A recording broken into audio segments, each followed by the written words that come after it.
Bom dia a todos, aqui é Remo Noronha com mais uma aula de Física ou Matemática. Vamos aí no projeto Instruir o Enem 2016, prova amarela, questão 159. Na minha opinião, um primor de questão, uma belíssima questão, contextualização na melhor qualidade. Né? A gente critica muito o Enem, mas nesse caso a banca está de parabéns. E ela diz o seguinte: o marceneiro está construindo material didático que corresponde ao encaixe de peças de madeira com 10 cm de altura e formas geométricas variadas. Um bloco de madeira em cada peça se posiciona na perfuração, seu formato correspondente conforme ilustra a figura. O bloco de madeira já possui 3 perfurações prontas com bases distintas.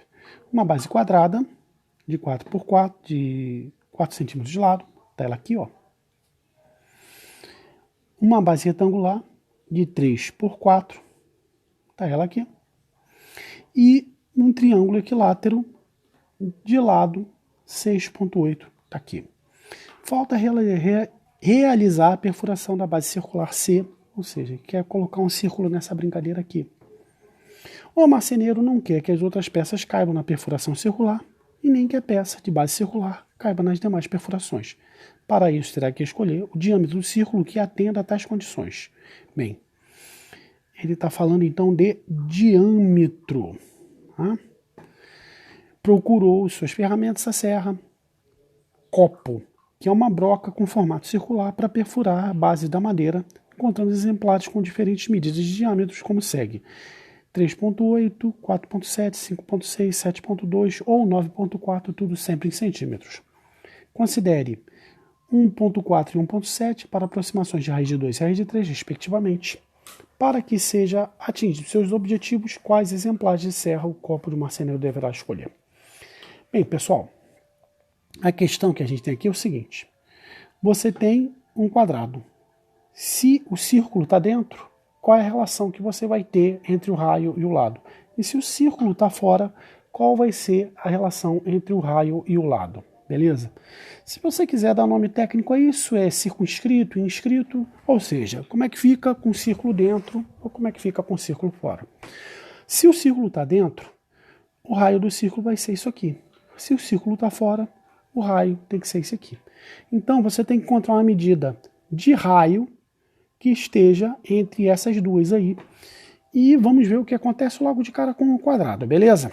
Então, se o raio é igual a metade aqui da altura, o raiozinho vai ser igual a 2, fazendo com que o diâmetrozinho seja igual a 4 centímetros, porque o diâmetro é o dobro do raio. Nesse caso aqui, a diagonal é o lado raiz de 2. Então, a diagonal zona vai ser o quê? 4 raiz de 2. Se você não acredita em mim, basta aplicar Pitágoras nesse triângulo que você acha o resultado, né? 4 ao quadrado mais 4 ao quadrado, extrai a raiz e você encontra esse resultado bonitinho. Tá? Então, o diâmetrozinho tem que ser maior do que 4 e o diâmetrozão vai ter que ser menor do que esse valor. Então, vamos lá. 4 vezes 1,4, 4 vezes 4, 16, vai 1. Então, tua medida tem que estar entre 4 e 5,6. Então, você vai lá, tem que ser maior do que 4 e tem que ser menor do que 5,6. Você já lá logo de cara com a segunda resposta e marca a letra B de Beatles. Né?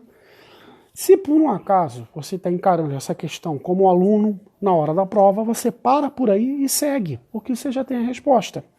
Mas aqui eu gostaria de aproveitar para que você aprenda também como vai se calcular o raiozinho e o raiozão, né? Então o raiozinho aqui e o raiozão vai estar aqui no caso do retângulo, tá bom? Então, como esse lado aqui tem 3, o teu raiozinho tem que ser igual a 1,5, fazendo com que seu diâmetrozinho seja igual a 3 centímetros. No caso aqui, no raiozão, né, aqui você vai ter o diâmetro. Como aqui é 3 e aqui é 4, trata-se de um triângulo 3, 4, 5.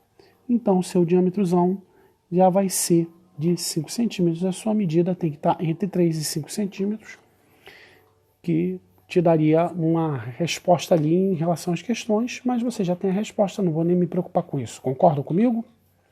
Beleza. Vamos fazer agora do triângulo. Bem, essa medida aqui é 3,4. Por quê? Se é um triângulo equilátero, essa medida daqui cai na metade dos 6,8.